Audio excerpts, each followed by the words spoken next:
जय श्री राम दोस्तों, स्वागत है आपका अपने YouTube चैनल ज्ञान ही ज्ञान में। आइए दोस्तों शुरू करते हैं आज की एक नई कहानी। बहुत समय पहले की बात है, जंगल में शांति से रहने वाले पशु पक्षियों में किसी बात को लेकर अनबन हो गई। ये अनबन इतनी बढ़ गई कि दोनों पक्षों में युद्ध छिड़ गया। पशुओं की सेना लंबी चौड़ी थी, जिसमें उनके राजा शेर के अलावा लोमड़ी, भेड़िया, भालू, जिराफ, शियार, खरगोश जैसे कई छोटे बड़े जानवर शामिल थे। वहीं आकाश में विचरण करने वाले पक्षियों की सेना में चील, गिद्ध, कौवा, कबूतर, मैना, तोता समेत सभी पक्षी शामिल थे। उसी जंगल में एक चमगादड़ भी रहता था। वह बहुत परेशान था कि किसकी सेना में शामिल हो। उसने अकेला देखकर पक्षी उसके पास आए और उसे आमंत्रित करने लगे और कहा, चमगादड़ भाई आओ हमारा साथ दो। चमगादड़ बोला, मैं तुम्हारा साथ कैसे आ सकता हूँ?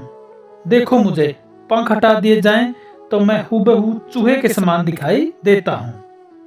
मैं तो एक पशु हूँ, मुझे क्षमा करें। चमगादड़ की बात सुनकर पक्षी वहां से चले गए।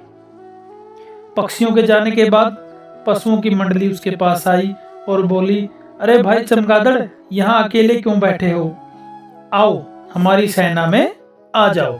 चमगादड़ ने पल्ला झाड़ते हुए कहा, तुम्हें मेरे पंख दिखाई नहीं पड़ते? मैं तो पक्षी हूँ, मैं कैसे तुम्हारी सेना में शामिल हो जाऊं? फिर पशु भी चले गए। कुछ दिनों बाद पशु और पक्षियों की अनबन समाप्त हो गई। दोनों पक्षों में मित्रता हो गई। जंगल में मंगल हो गया। सभी आनंद मनाने लगे। उन्हें आनंद मनाते देख चमगादड़ ने सोचा, अब मुझे किसी एक दल में शामिल हो जाना चाहिए। वह पक्षियों के दल के पास गया और उनसे निवेदन किया कि उसे दल में शामिल कर ले। परंतु पक्षियों ने कहा, तुम तो पशु हो, हम कैसे तुम्हें अपने दल में शामिल कर सकते हैं? फिर मुंह लटकाकर चमगादड़ पशुओं के पास पहुंचा और उनसे भी यही निवेदन किया। पशुओं ने भी चमगादड़ को दल में शामिल नहीं किया और कहा, तुम भूल गए, तुम्हारे पास तो पंख हैं और तुम तो एक पक्षी हो।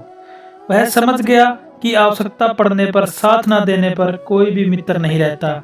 तब से चमगादड़ अकेला ही रहता है। दोस्तों, इससे हमें सीख मिलती है कि आवश्यकता पड़ने पर सदा दूसरों का साथ दें। मौका परस्त का कोई मित्र नहीं होता। जय श्री राम दोस्तों।